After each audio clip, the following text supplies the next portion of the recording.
Hello, everyone. Thank you for joining us today. And next slide, please. So my name is Christine Lascano. I'm a senior cyber operations planner at CISA's Joint Cyber Defense Collaborative. So I'll be your MC for this webinar. I'm joined by my colleagues Ryan from NIST, who are the primary authors of this interagency report, Ryan Galuzzo and Andy Regenscheid. We are thrilled to walk you through the draft interagency report. 8587, protecting tokens and assertions from forgery, theft, and misuse, currently out for public comment through January 30th. Next slide.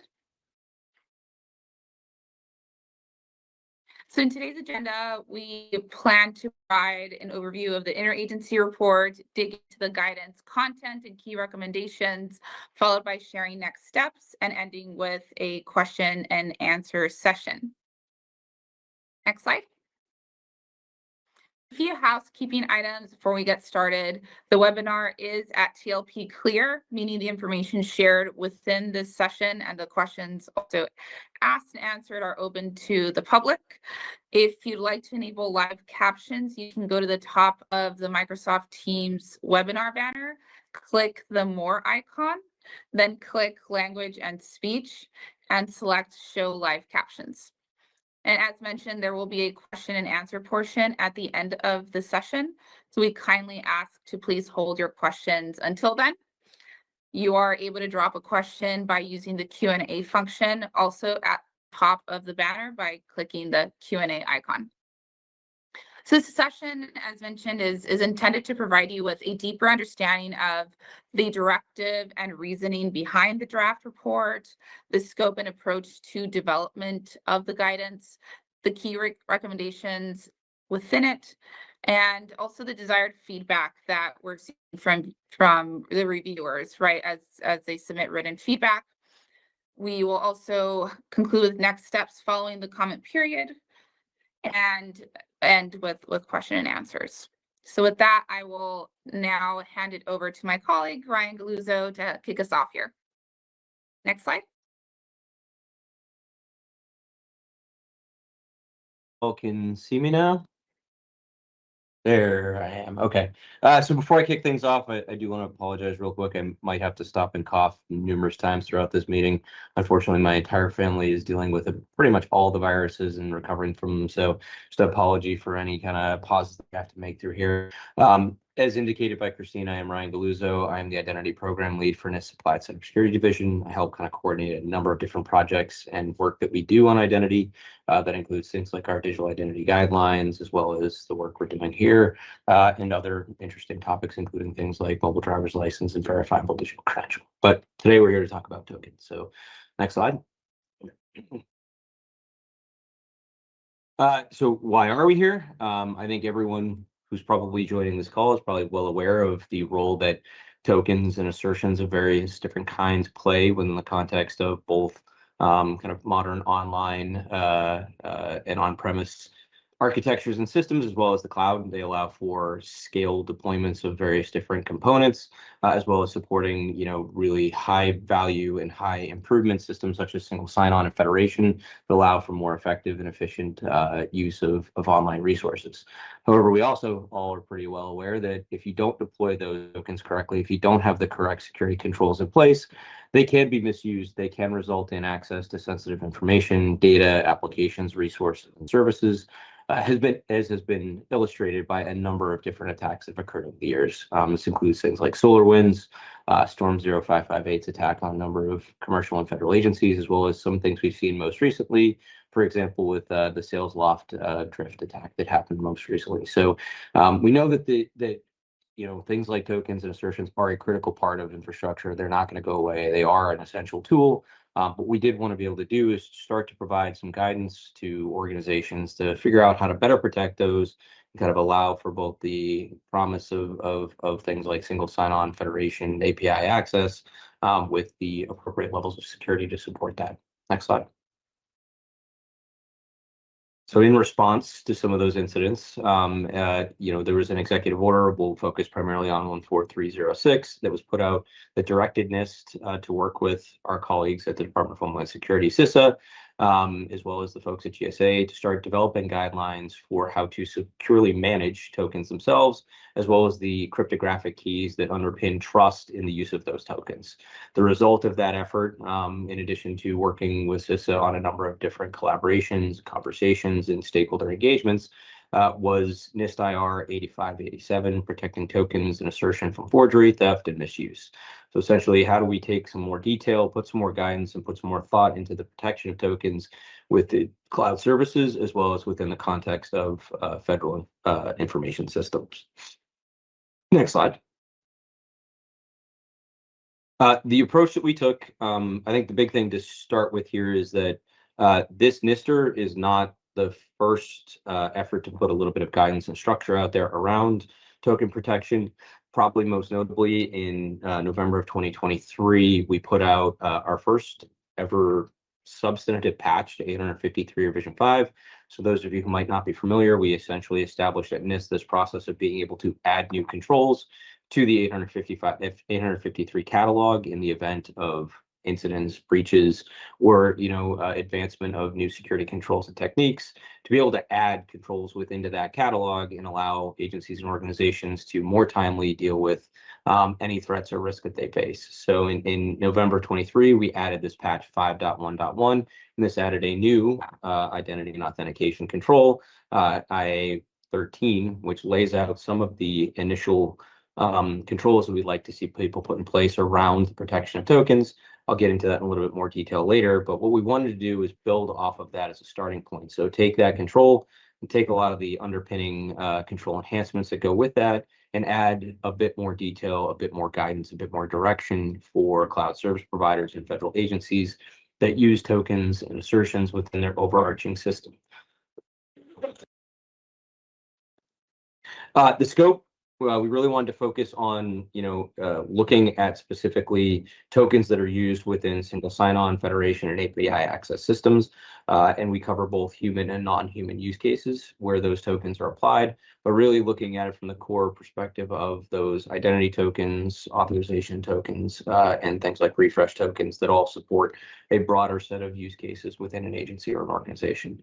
From an applicability perspective, obviously we're NIST, we write to federal agencies, but our real target here is the federal organizations and federal agencies that are going to consume services that might be token-based in nature, as well as the cloud service providers that would have to implement those in order to support federal agencies. Again, looking more specifically at the federal use cases here, but we're hoping that a lot of what we have in here can inform commercial uses and commercial applications of cloud services that leverage tokens for access-based systems. And finally, we chose to go with a NIST IR here. NIST IRs are essentially optional conformance unless they are explicitly dictated by agency or program requirements. So we wanted to provide a kind of baseline of normative language to be able to understand what conformant and alignment would look like to the guidance that we put together. But our goal is not necessarily to turn these into an entire set of new requirements that are out of the box expected, but can be built into agencies and organizations that want to make sure that they're part of their processes. So whether that's through things like FedRAMP or things through like procurement processes or other government policy, we focused on trying to get that kind of core set of controls together and then allow for the implication or the implementation of those based upon what policy and procurement processes such as FedRAMP might dictate within the federal space. Next slide. So again, going back to what we used as our starting point here. So, excuse me, identification and authentication, IA 13. This is really our starting point for the vast majority of the content that we put in. I'm not going to dig through this in every single line item. If you want to explore it, you go check out our online resources that have all of our different 853 controls. But the focus here was to add a new control that covered identity providers and authorization servers that deal with these tokens, and then to provide a few control enhancements, particularly around protection of cryptographic keys, verification of identity assertions and access tokens, token management. And you'll see when you look at the NIST IR 8587, we essentially use this as our guiding framework and structure for a lot of the content we put in and a lot of detail that we apply. So we'll get into some of these areas in a bit more detail, but this just provides the kind of overarching framework in which we kind of wrote the document and ties it back to a very specific existing control within the 853 catalog. Next slide. And next slide. So one of the other things that we did is we started to have these conversations and started to work with both cloud service providers and federal agencies and other organizations that were thinking through these kinds of security questions and challenges. Is we really wanted to start with the kind of baseline understanding of the two-party system that we kind of see when it comes to cloud services. The cloud service provider, so the organization that is essentially offering these services to federal agencies, and then the cloud consumers, so the agencies themselves to go out, procure, and then integrate with a lot of these services.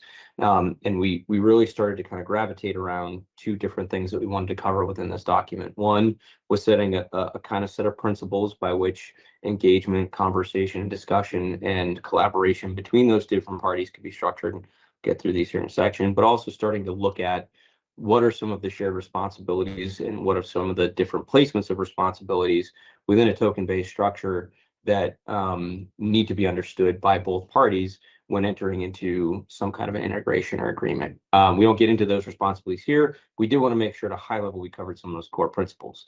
So from a cloud service provider perspective, the organizations that are building and offering a lot of these services for use by federal agencies really wanted to look at this idea of secure development and design, making sure that even if you're not a cloud, a security service per se, if you're a SaaS provider, if you're providing these kind of cloud-based services, secure design, secure development has to be a core aspect of this, right? Like whether you're intended to be a security company or not, you need to be focusing on having security built into every layer of your secure software development lifecycle, as well as making sure that you understand the implications, decisions you make around the kinds of technologies you deploy and implement.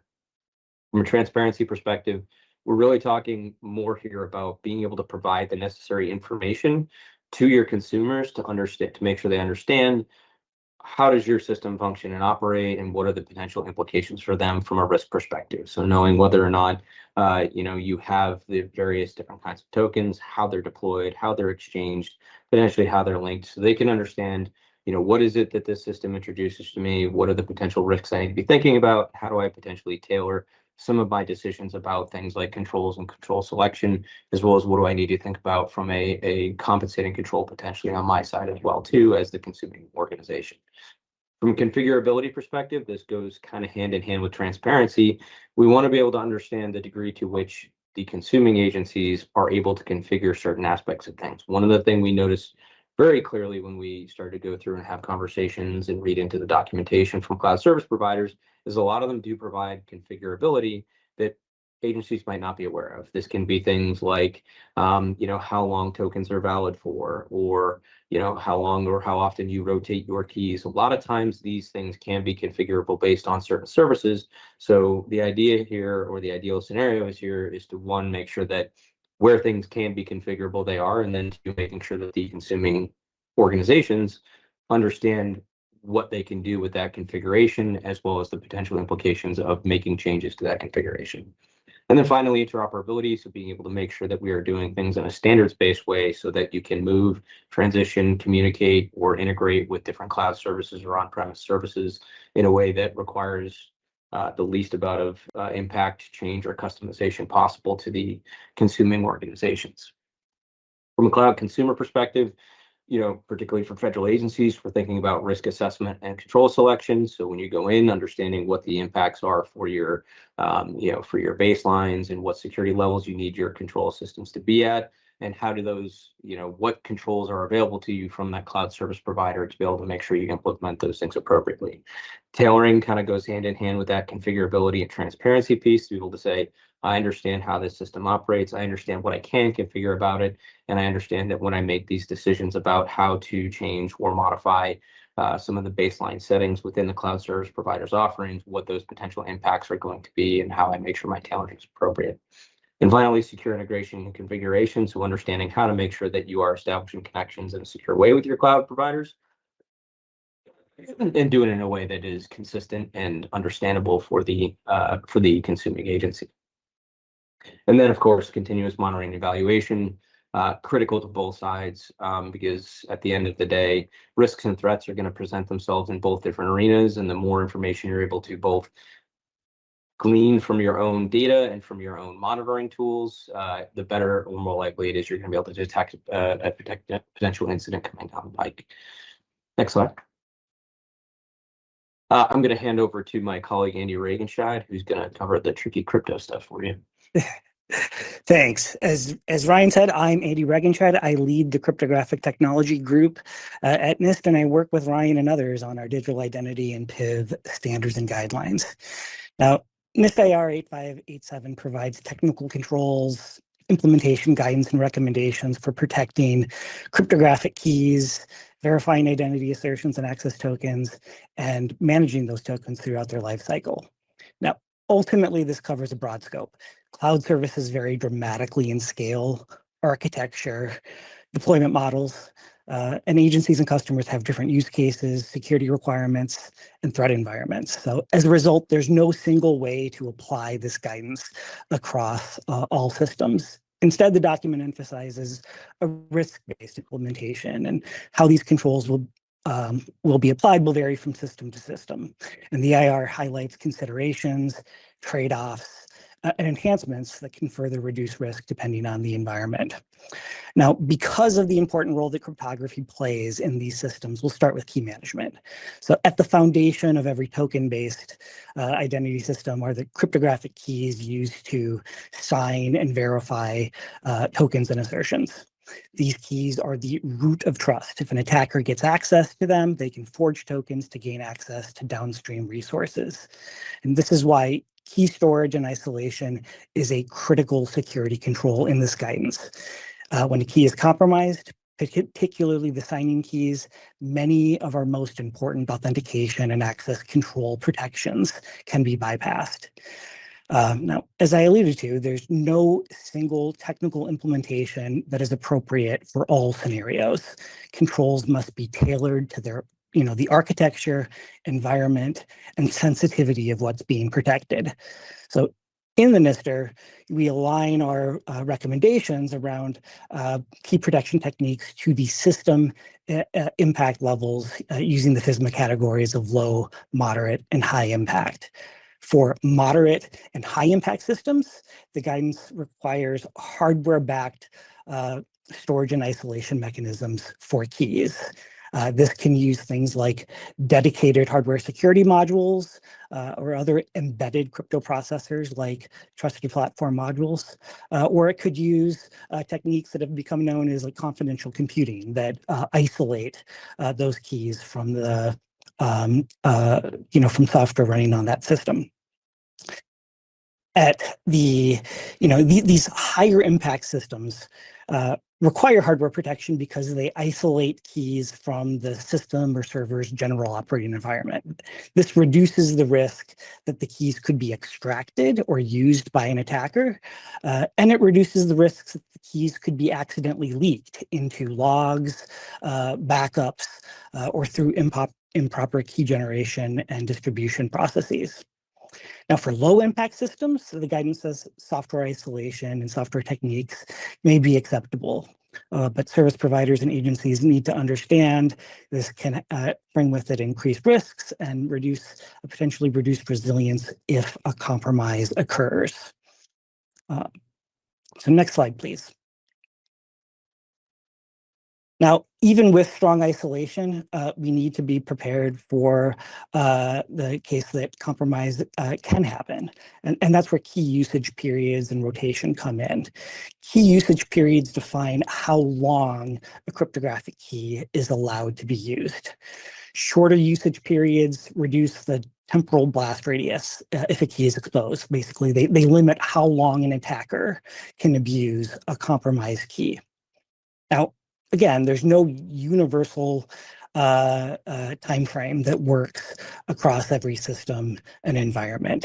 Crypto periods need to be set based on risk, the sensitivity of the resource being accessed, the scope of the key's trust, and really the operational realities of the system and the software it uses. So For CSP hosted systems where the keys may be trusted by multiple tenants, thus increasing the blast radius, the guidelines recommend a shorter maximum key usage period, in this case 2 weeks. When those keys are specific to individual tenants, narrowing that blast radius, this can be extended to 3 months. For on-prem systems hosted at an agency where the blast radius is narrower, these systems are likely to be less distributed, meaning fewer opportunities for keys to leak. So in these cases, we recommend a longer maximum period, in this case, a year. Now, again, these will have to be tailored for the specific, environment and other controls in the system, but these are intended to give kind of an initial baseline for what we think is appropriate for these different environments. Now, NIST IR 8587 also strongly encourages automated key rotation. Automation reduces human error and it ensures rotations occur on time, enabling shorter cryptographic usage periods without causing instability or disruption. This is good for scalability, reliability, and security. Ultimately, the fewer fingers and manual processes that are on a key, the fewer opportunities there are for that key to leak. So key rotation is not just routine maintenance. It's really a fundamental protection and incident response capability. And being able to rotate these keys quickly can allow faster recovery and reduce damage when compromise occurs. Next slide, please. The third topic then is around key scoping. Key scoping addresses, the question of, if a key is compromised, ultimately, what can it be used for? That, spatial blast radius notion. So several real-world incidents have showed that when keys are not properly scoped and compromise in one environment, such as a commercial or development environment, can cascade into government or other production environments. So the guidelines in NIST IR 8587 emphasize that keys should be scoped to the lowest reasonable level, such as a specific tenant, customer, a trust domain, or a security environment. And ultimately, then those tokens must carry explicit audience and scope restrictions tied to that. And this is ultimately not just about what's inside the token. Relying systems must validate the token is appropriate for the system, the resource, and the trust boundary, not just that the signature is cryptographically valid. So as with other controls, there's no one-size-fits-all approach. Scoping strategies need to reflect how that system is architected, whether it's centralized or federated, whether it's single tenant or multi-tenant, and really determine what is that appropriate scoping level.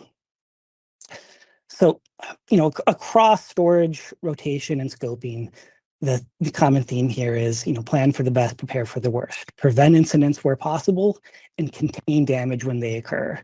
Strong key protection reduces the likelihood of compromise, and thoughtful rotation and scoping limits limit the blast radius of attacks when they occur. So with that, you can go to the next slide, and I'll turn it over to Ryan to talk more about our token guidelines. Thank you very much, Andy. And kind of building on what Andy's already indicated, very few places on here do we feel like there's a hard and fast one time, one recommendation, one rotation period is gonna work for all of your potential use cases. And the same goes for when you're talking about token and assertion validity lengths. When we started to go through this process of exploring, what we want to put in place around security controls as far as tokens go, one of the things that kept popping up was how long should a token be valid for and how long should an assertion be valid for? And we kind of arrived at was that this is really going to depend on the risk of the overall process and the overall system where you're operating, the data that can be accessed with it, and to an extent, the type of token as well being used, right? We talk a little bit in the document about what different type of tokens exist between an identity token, an access token, and a refresh token. And we also know from an architectural perspective, those can be tied together in numerous different ways. And so there wasn't really a very simple answer of it has to be one specific time frame. We did get narrowed down in on this idea of trying to keep those token lives, in particular the token lives of identity and access tokens, a little bit shorter, right? So focusing on about a 1 hour period of time for validity, but then really working within that window to try and create as short a validity period as possible, really taking into account the risk of the application that you're working with, as well as starting to think about some of the other controls and considerations that you might have in place to help deal with the impact of a compromised token. One of the things we in particular started to hear feedback on, and we've had some conversations about, is you have to think about this entire thing within the context of your full set of controls, and particularly as an organization is looking at what is available to them from a cloud service provider, being able to understand not just, well, here's how long my tokens might be valid for, but what can be wrapped around that to allow for mitigations of the impact of a potentially compromised token. So it's not just the time, but also what goes into it, including things like whether or not you have the capability to revoke that token and how broadly used the tokens are associated with it. So being able to understand what revocation capabilities are, because that is very key in being able to actually mitigate if a token is compromised, being able to pull it back, revoke it, or invalidate it on the kind of relying party authorization side. To be able to cut off the potential impact of that being compromised. Going along with that is also looking at the ability of your system, again, whether that's on the cloud service provider side or internal systems where those tokens are being used, understanding how effective your compromise detection and session analysis capabilities are. So how effective is your ability to look through, understand the performance, understand the behavior of the tokens or the users associated with that token, to be able to say, this is a potentially high risk scenario and there might be a compromise here. So being able to understand how effective and what controls you have in place around that, the more effective those are, the more timely those are, the more mature those are, the longer you can probably let a token go from a length perspective, just because you know you have the ability to, one, identify and detect it, and then understand also what your revocation capabilities are. The other thing to think about within this context is whether or not that's tied to a known or registered device. So being able to understand, hey, this might be a token coming from some endpoint that we know, an endpoint that we control, an endpoint that we have high visibility on, which can give you a little bit greater confidence in how long you want to allow that token to live and be valid for before having to go through a refresh or re-authentication process. Looking at whether you can also apply things like proof of possession or sender constraining to be able to give a stronger cryptographic proof, both that this is coming from a location that you trust, and it is cryptographically tied to a key that can be demonstrated for proof of possession purposes. I think it's a higher confidence that you know what that endpoint is, and you have a greater degree of confidence to be able to allow for things like your sessions or your tokens to exist longer than you otherwise would, right? So when you're making these decisions, we kind of set that bar at 1 hour or less for identity and access tokens, but really being able to focus on how much you want to allow for those things to be valid for, by understanding the full context in which they're operating and the full set of controls you have to be able to rein in any potential compromise or any potential token theft that may occur. Next slide. And one other thing I wanted to know on that as well too, whether you have automated token rotation controls as well too, to be able to pull back those things and be able to apply effective controls in the rotation of those tokens.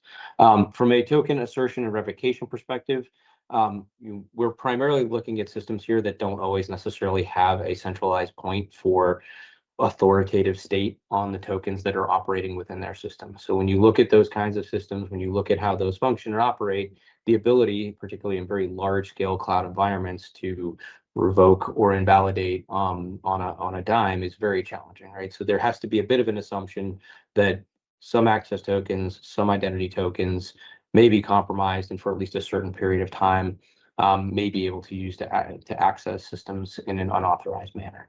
But what is very critical is understanding, and we understand this hard, what is the state of revocation capabilities within your overall system?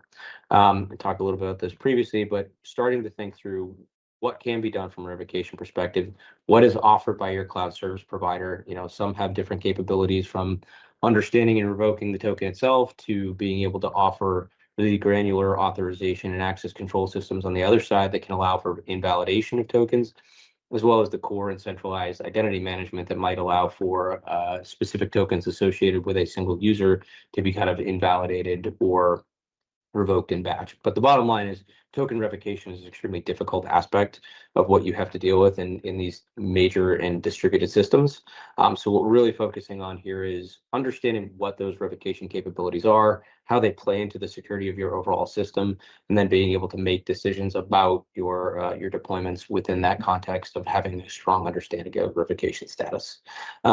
We do recommend looking at a few different emerging standards within this space, looking at things like IETF's token status list specification, which allows for essentially tying back into a token status list to more effectively pull down state and potentially revoke tokens. There's also the emerging global revocation specification IETF as well. That's still kind of an individual draft, so it's got a little bit of ways to go, but really we want people to start looking to the future of what additional standards are coming out, where are they coming from, and how can they potentially be applied to my system overall.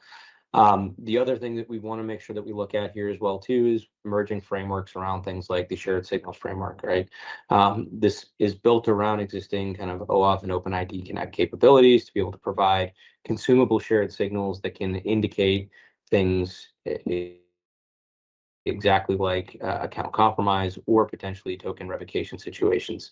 Be able to say to a connected set of networks or a connected set of endpoints, hey, this particular user or this particular token has been compromised.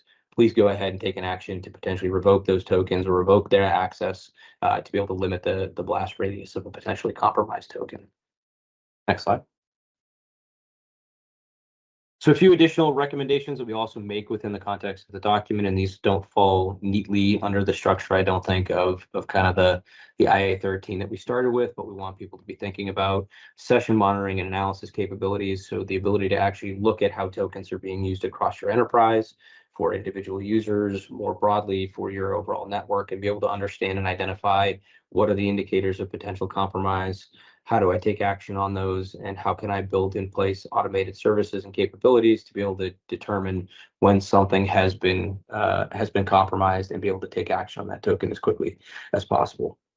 Looking again at things like sender constraining tokens, assertion, and demonstrated proof of possession to be able to provide greater cryptographic confidence in where your tokens are coming from and where they're going to make sure that they are as tightly bound as possible and as highly protected as possible.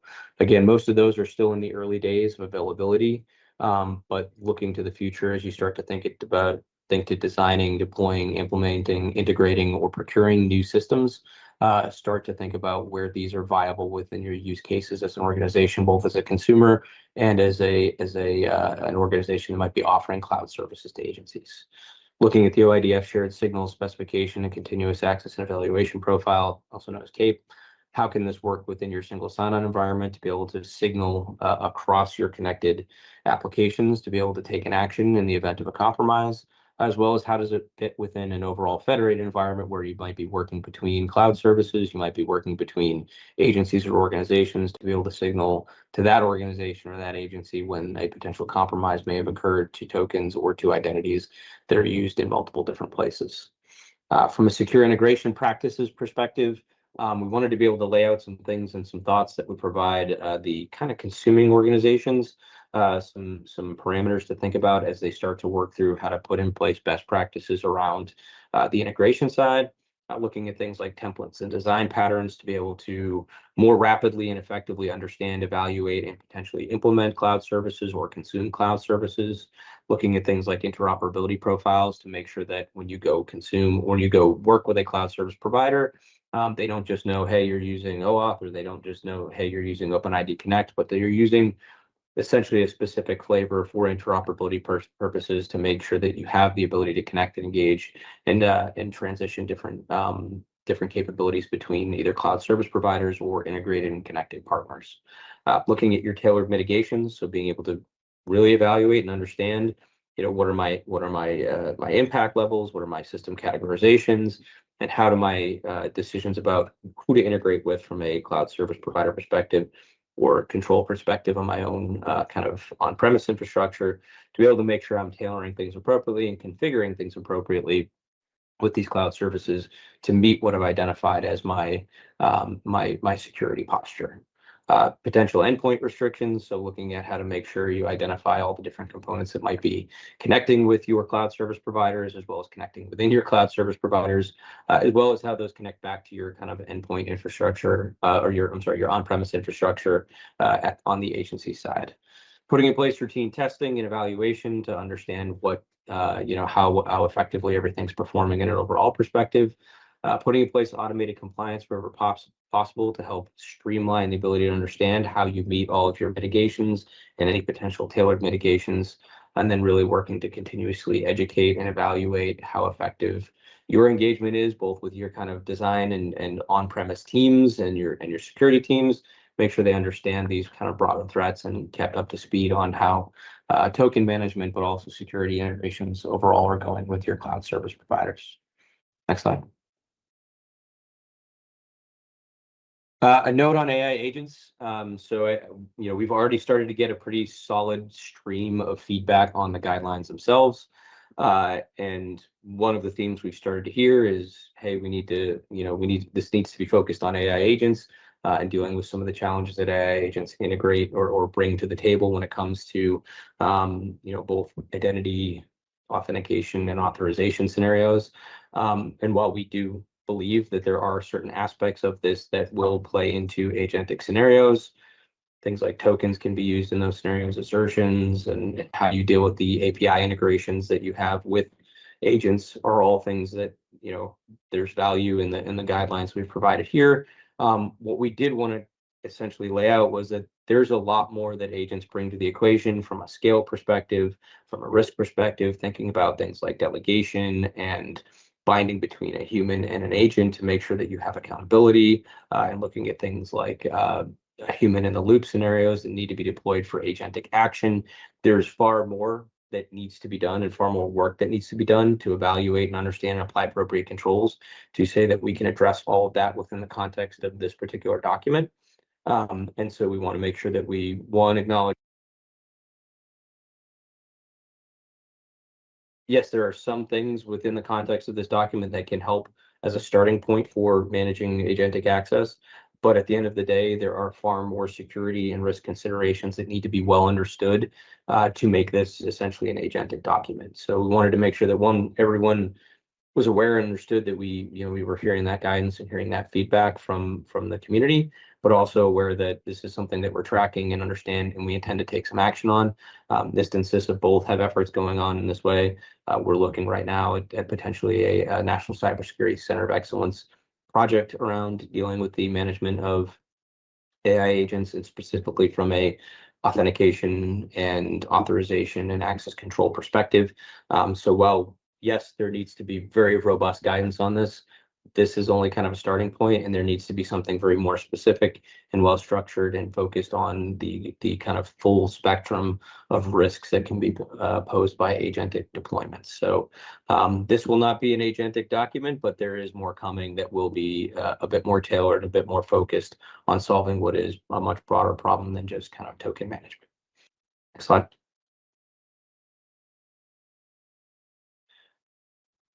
So what are next steps? We've heard, that the public comment period ends on January 30th. I believe that's almost exactly a week away. So if you've got comments, please start getting together. We'll go through. Those of you who are familiar with how a NIST document or NIST development process goes when it comes to these documents, what we'll do is we put out our initial public draft, which is what everyone's kind of reviewing and reading now. We had a just about 45-day public comment period. It closes on January 30th. When that closes, we'll get all that feedback, we'll get all that input, we'll start evaluating the comments we get, adjudicating those comments. We might reach out if we have questions or comments about the feedback that you gave us. We'll also couple a lot of that with one-on-one conversations. So if you're interested in discussing with us, there'll be some contact information at the end. Please reach out. And then we'll go ahead and we'll make a determination of, will we transition this IR to a final document, which is what we're currently leaning towards, pending the rest of the feedback, or will we have potentially a second public comment period where we might seek more feedback and more guidance based upon what we've changed within the document. So goal here again is to try and get through this, pull in all those public comments, do the adjudication and get the document finalized and ready to go, hopefully for the spring of this year, depending upon kind of availability and how the calendar works out with a few things. So next slide. I think with that, we'll go ahead and pause here. If you have questions, I know that there's some already in the chat. We're happy to try and answer as many as possible. There's over 300 people though, so I can't guarantee we will get through all of those comments or questions, but we will try and get to as many as possible. So I will pass it over to Christine, I think, who will be helping MC some of those questions. Thank you, Ryan and Andy, for walking us through Interagency Report 8587. So we'll now start with the questions and answers. Next slide, please.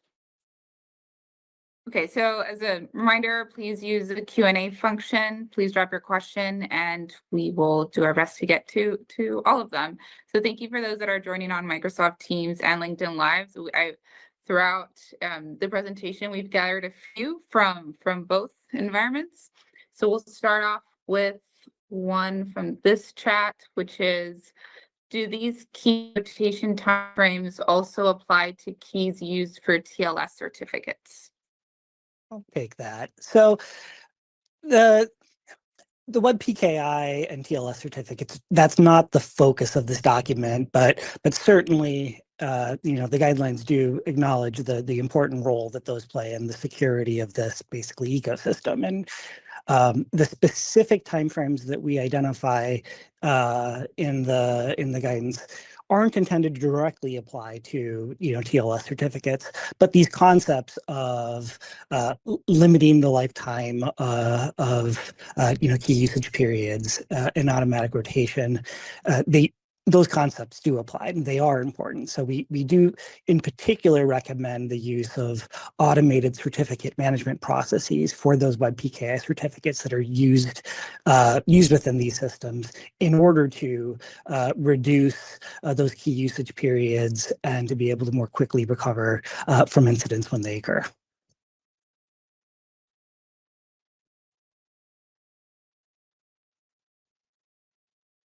Hey, thank you, Andy. The next question is, can the shared signals framework be adapted for Kerberos, SAML, and OAuth 2.2.x? It seems to be geared towards OpenID only. Yeah, I mean, I don't know the best way to answer this. I mean, it is built to operate within kind of an OpenID Connect / OAuth context. So I in Kerberos in particular is a little bit of a different scenario. I'm not sure about operating within a SAML environment. I mean, I think it would probably require some modification to how the specification as written would work. But within the kind of OpenID OAuth context, I think that's the space it's kind of really designed to operate in. Andy, I don't know if you want to add anything to that. I mean, yeah, I think certainly that specific framework. I mean, I think the concept can be more generally applied into different environments and different systems, at being able to share information about the basically sessions and risk information. But the specific basically mechanisms and tools for doing that are going to vary by the standards and the technologies that you're using. Perfect, thank you. And then we're pulling some questions from LinkedIn also. This is one of them. Curious how this guidance accounts for execution time authority, not just token validity, when the actions are irreversible.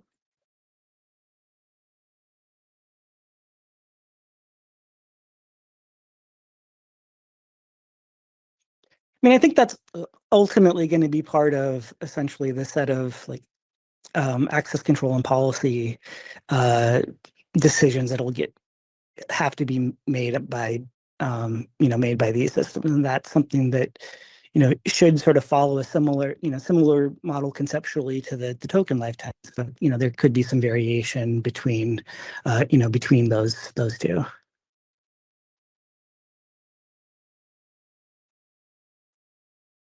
Thank you. Our next question is, how does this guidance distinguish mandatory baseline controls from best practice recommendations for protecting tokens and assertions?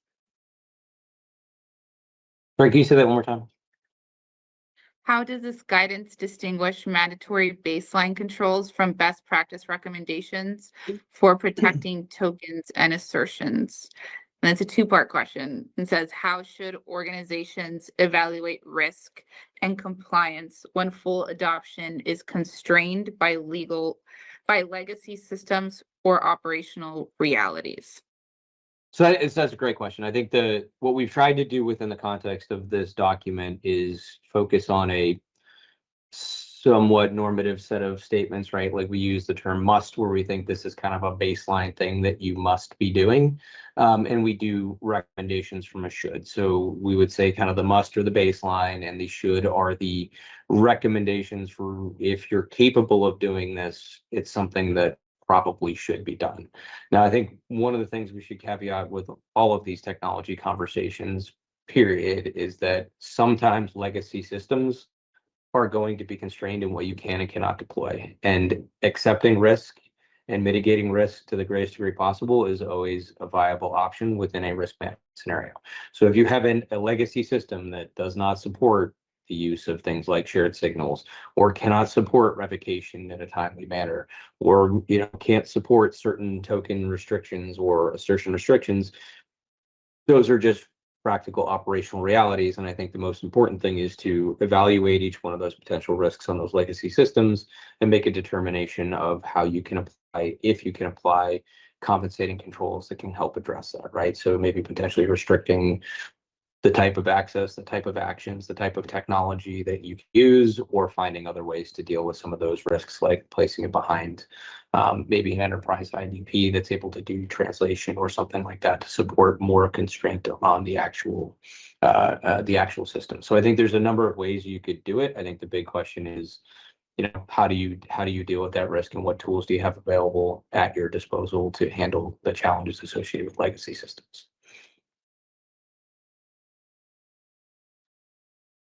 Thank you both. I think this is question we'll add as we've received this from multiple reviewers is, how do you see this guidance align with NIST 857 Rev 5, Revision 5? Yeah, so for those of you who aren't familiar with all of the different NIST special publication numbers, that's the sort of general NIST key management guidelines document. We align in terms of terms, but 857 just covers this at a key management at a broad level. Those things always need to be applied for particular applications and environments. I think in particular online, we've been moving towards shorter key usage periods because of this distributed nature of these systems and because of the exposure of these systems to threats. So I would say it aligns, but of course it's a tailored application of those general key management principles in 857. I will put a pitch out there that we are currently working on an update to 857, so keep your eyes peeled for an upcoming draft of those guidelines.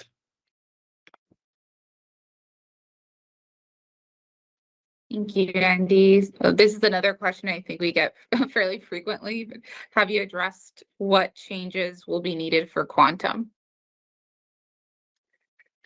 Yeah, so that's currently not in the draft. I think that is something that we've already gotten some feedback on, and we plan to talk about that as an important consideration as folks look at what kinds of changes and updates need to be made. Certainly that's going to be a major challenge for us over the next 5 to 10 years as we make critical both updates to the systems that we're using and preparing for those future threats. So in the final document, we do plan to speak more about what sort of where we see a need for PQC support in the standards and technologies for these kinds of systems.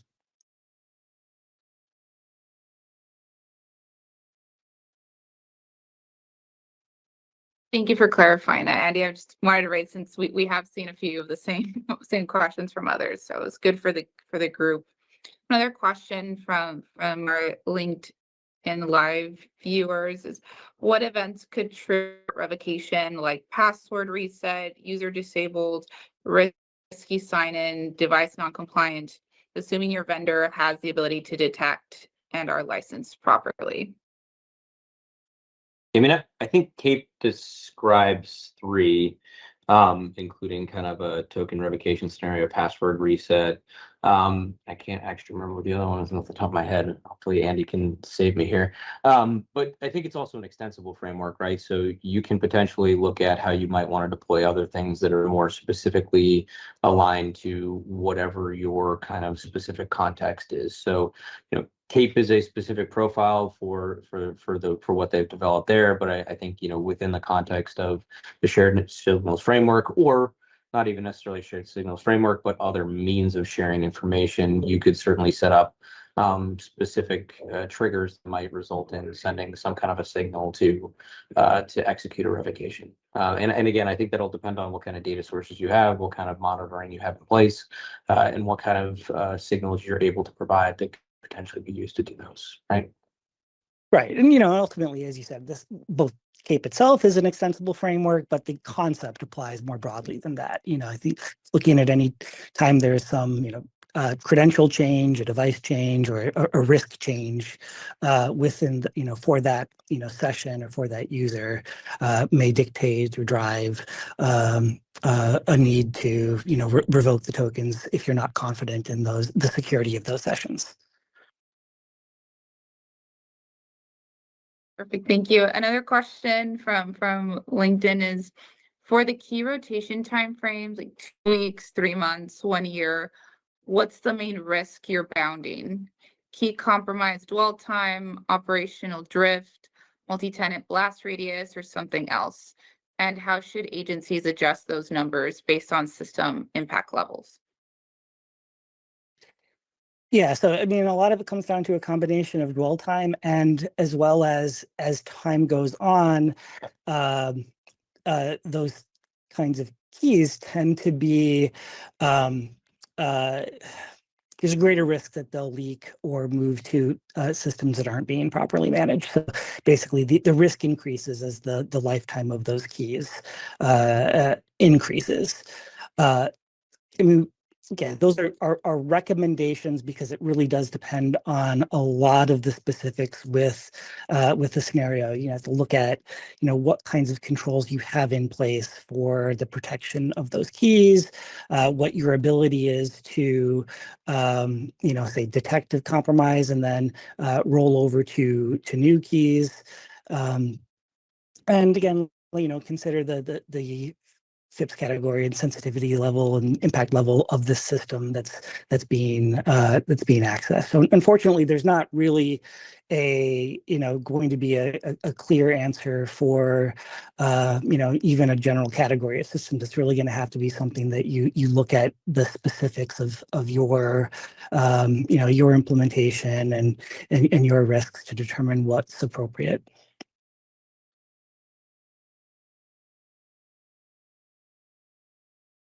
I think we have quite a bit of thumbs up on some of this question, so we'll prioritize this one.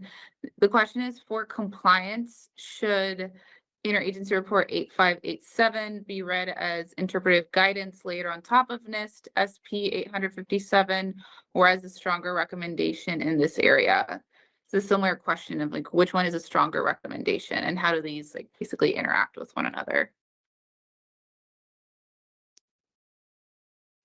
I would view this as essentially this is implementation guidance around the new control and enhancements that we have specified in the patch update to 853. Ryan, you want to add to that? No, I mean, and again, one of the reasons it's an IR is because it is not explicitly mandated. It is a set of common leading practices as we're trying to pull them together. And then again, if there's specific compliance regimes that wish to point to this, such as either FedRAMP or other programs, then they can do that directly. Thank you. Seeing as we have like 5 minutes left, I do want to ask at least one last question. Given the demonstrated risks of long-lived tokens in recent attacks, We use a just-in-time signature unlocked by biometrics for every single transaction. Does NIST recommend a move towards zero duration tokens or short-lived assertions that are cryptographically tied to the user's local biometric session rather than a fixed expiration window? So I think it would depend entirely on the scenario, right? Because you're going to have tokens that aren't necessarily specifically associated with an individual that has a biometric, right? You can have endpoints that are non-person entities that need to be able to use tokens. You have situations where individuals might not have access to something that can capture and collect a biometric at any given point in time. So I think there's probably a number of different ways that you can set this up based upon your risk tolerance and your capabilities and the technologies you have deployed. I don't think there's a one-size-fits-all answer that says in every scenario you need to re-authenticate the user every single time they want to access a system or service, right? Single sign-on does provide a lot of efficiency that avoids the need to constantly authenticate the user, but you have to balance that out with some of the risks that go along with it. Andy, I don't know if you want to. Yeah, and I think that's a good point. Yeah, one of the things, Ryan alluded to this when we did our overview, but we talk about some of those kind of higher assurance options for doing, say, both short-lived token links as well as like proof of possession tokens that can be applied where there's, a need for higher security. But ultimately, a lot of that's going to depend on whether, what's appropriate for your environment, use case, and, and the application and device that you're using. And the architecture too, right? Because there's a lot of times where these identity tokens are changed to 1, 2, 3, 4, 5, 10, 12, hundreds of access tokens. Some of that's going to be defined by how your architecture is structured, how your deployment has been done, and where you can use things like proof of possession or other more strong cryptographic features depend on how some of those architectural decisions have been made. Thank you both for taking the time to answer some of these questions during our webinar. I think we'll be closing questions and answers sessions. If we could please move to the next slide. And we just wanted to thank you for giving us the time today to learn more about Interagency Report 8587. Just a reminder, public comments must be sent to im@list.nist.gov. And the deadline to submit your written feedback is January 30th. And we provided our contact information for myself, Ryan, and Andy here in case you have any additional questions. Thank you for joining, and I hope you all have a wonderful and safe weekend.